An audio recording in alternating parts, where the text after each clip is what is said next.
Hey, Leah, welcome to the show. Hey, thank you so much for having me. So excited to be here. I'm excited to have you. Could you just introduce yourself to everybody listening? Let them know who you are and what you do. Yeah, I'm Leah Garvin. I am a team operations consultant based in the San Francisco Bay Area.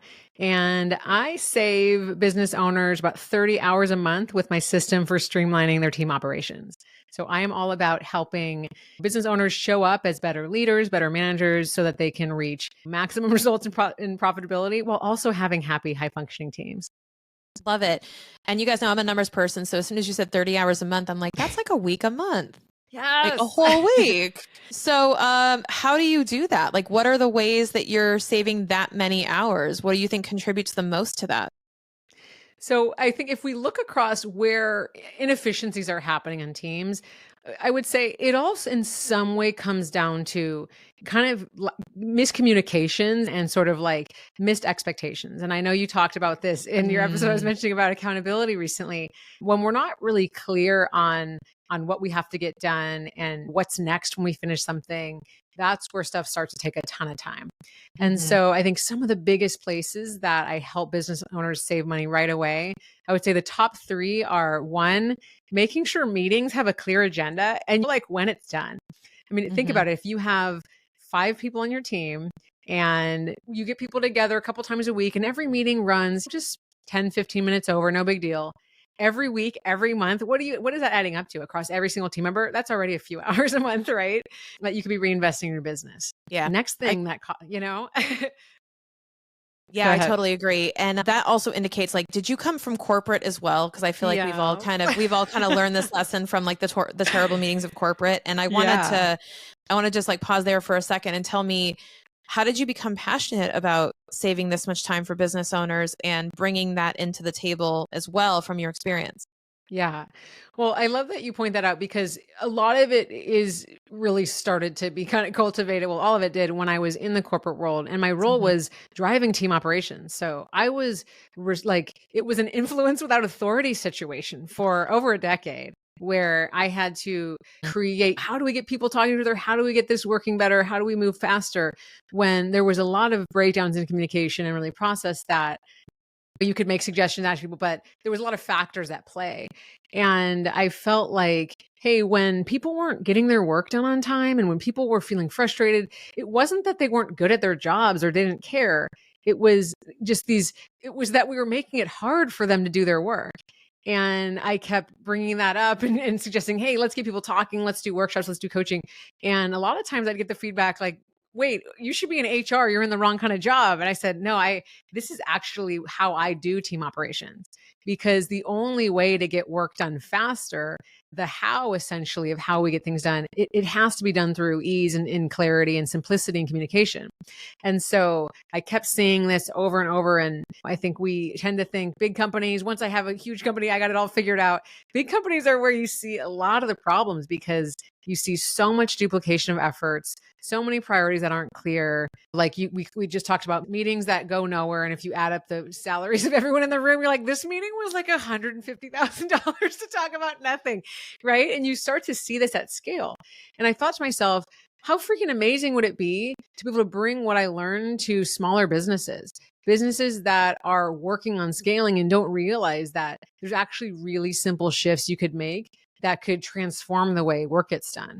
And so that's been so exciting to bring some of these fundamentals that I learned and developed working in large companies to small businesses so that it doesn't have to be a secret, like so that they can scale, so that they can achieve these results. Yeah, you make a great point and I was thinking this too, that by the time you hit the level of a corporation like that, it's almost too late to reset Yeah. that culture and to set the habit because it's kind of ingrained in and you lose control of the Yes, process because now you've got like exactly. different tiers of managers who all run it their own way. So if you can set the tone while you're small, it will just multiply that strong tone and that strong level of operations over. But if you wait to operate until you are big, you have way more to juggle, way more to organize, Exactly. right? It's more of a mess to Yeah. clean up. Exactly. And I think that's a question I get so much from business owners is, well, when's the right time to figure this out? When is the right time to invest in this, to stop? And it's like the time is always yesterday, right? Because even if you're a solopreneur, figuring out like how do you work best, what should you be focusing on, what should you be delegating and like outsourcing, that's something we always have to know. And so when by the time you have a team of even 3, 4 people, you are doing things like onboarding, you are delegating, you are setting expectations, you have to be recognizing, you have to be giving feedback, you have to be talking about performance management, all of those things. And so if you're waiting to figure this out till you have 10, 20 people, you are going to miss out on so much that you could have had done just so much easier. Turnover will be lower. People will be more excited. They will work faster. They will want to be in your company. They'll be brand ambassadors. All of these things that we can get by focusing on this earlier. And so it is like, I'm sure you tell people with their finances, it's always right now, the minute you learn of this, like do it today.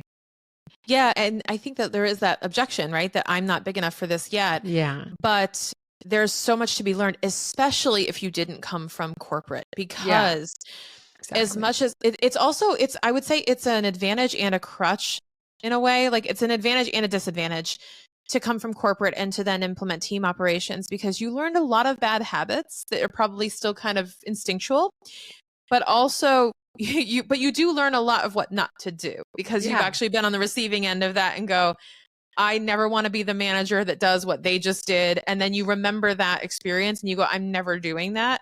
So you actually get a lot of good feedback back on what not to do. Personally, I've learned more of what not to do than what to do from my experience. But I would say so. On the flip side, and on the flip side, it's like, but without that experience, you're almost coming in with this clean slate. And I feel like that's also something I'm jealous of too, is if you haven't had those experiences, you're kind of learning what works as you go. Yeah. What tips do you have for people who don't come from a background of managing teams in their past life, and this is like brand spanking new to them? Yeah. Well, I love that you call that out, because I think a lot of times folks that haven't had that experience can feel a lot of imposter feelings. And one of the biggest tools for that is really leaning into that beginner's mind, which is what you're describing, of saying, hey, I don't have this baggage. I don't have all these experiences of like, oh, this is the way I was ingrained in how to do things.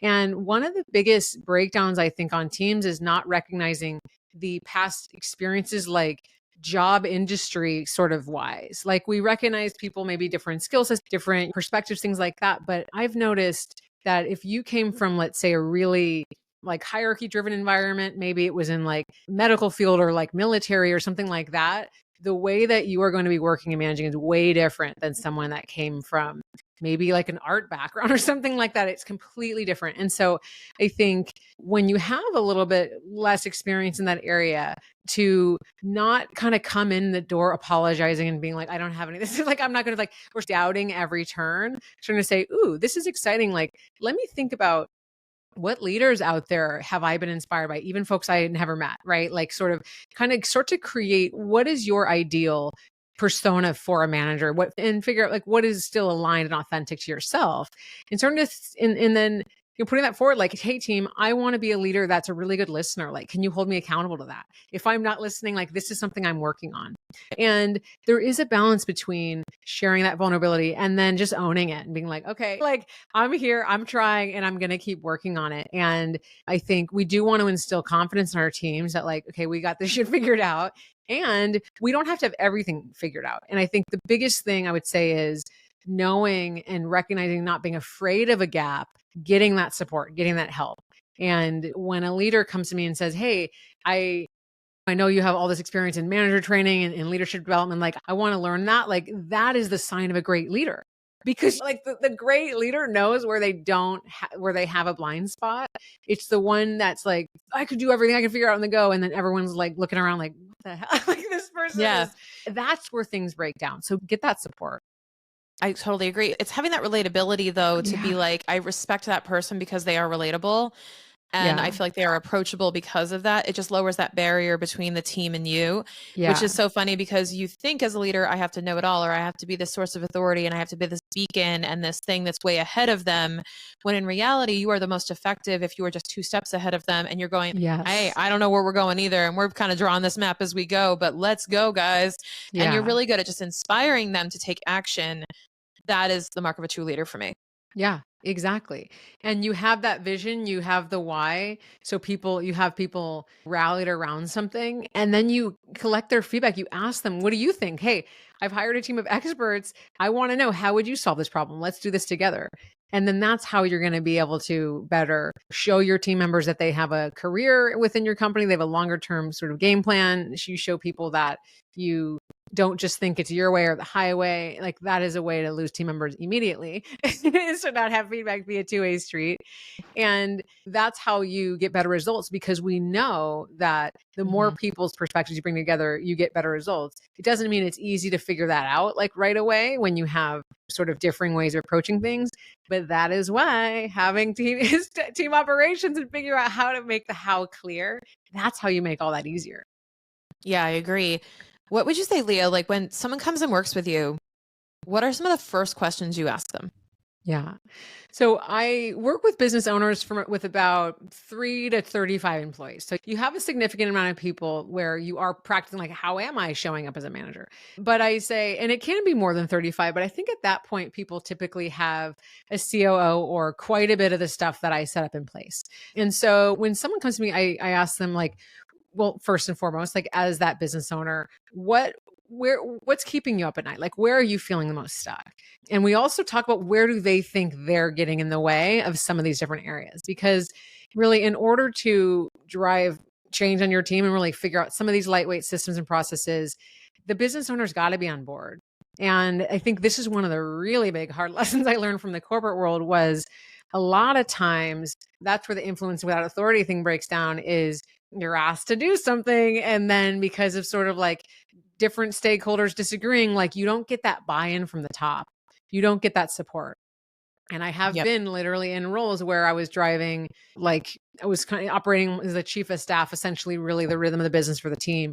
And I'd be asked by a VP to do something, and then we'd be rolling it out, and then they wouldn't back it up when there was pushback from the team. And that's something probably a lot of us have experienced. I see you nodding, right? Yep. And so when I work with a small business, that business owner has to be bought in, like, hey, we're going to make it easier for folks to get their work done. We're going to make it more straightforward. We're going to get people on board with the priorities and what their role is in growing the business. And you got to show up and do this with them. So when we talk about things like, here, let's make a plan for what you're going to delegate, you actually do delegate those things, because you can't save time if you're supposed to save time through delegating and then don't follow through. Yeah. And I think people like us are used to the lip service of, like, we're here for you, we support you, whatever. And I'm like, yeah, okay. So my version of that, why I was nodding, because I'm having flashbacks, is I was like an associate director of a group, and I was given, it's like I was responsible for the team and accountable for their success, basically. And I basically hit a complete ceiling because I had to work with these other departments who just completely steamrolled us. And then our leadership was not giving us any extra staff, any extra resources, or any support above to say, hey, Shannon's team is really hurting right now and they can't deliver. So all the deadlines are getting pushed back. Instead, what we were doing was getting all the messages saying, hey, you're late on everything. Right. But we were getting no help in solving the problem. We were just getting the crap for, hey, you have a problem. I'm like, I know, but I don't have money to hire new people. Exactly. You do. Can you give me money and authorize this new hire? And they're like, no, we can't do that. It's okay. Well, then stuff's going to continue to be late. It was kind of this, like, you can't have your cake and eat it too. Right. Like, you can't do Exactly. that. And that's why people leave, is because there's this stalemate or this tightness happening where it's like, I'm not able to do the job that you hired me to do because you are bottlenecking me or roadblocking me. And I will say, as somebody who I would consider myself a high performer at work, that is one of the most frustrating things for a high performer to do. Absolutely. Is to feel limited and caged in from their full potential. And there's nothing more you can do to hurt your business or your team than to do that to somebody who's a high performer. Right, exactly. If they're literally a 10Xer, they are doing 10 times the amount of work and you're stifling it. Like, obviously that's not a great idea. But when we're really in the thick of it, or we're worried about delegating, we're like kind of off somewhere else, we're not checking in, we don't even realize sometimes when someone doesn't have the resources they need to move forward. And I mean, I couldn't agree more with your story. And I think a huge piece of that is, especially when you have a smaller team where you are maybe directly managing, or you have a few managers managing folks, is when you have too many priorities, there's too much work, and everyone knowingly is like kind of behind the scenes, like, oh, this is impossible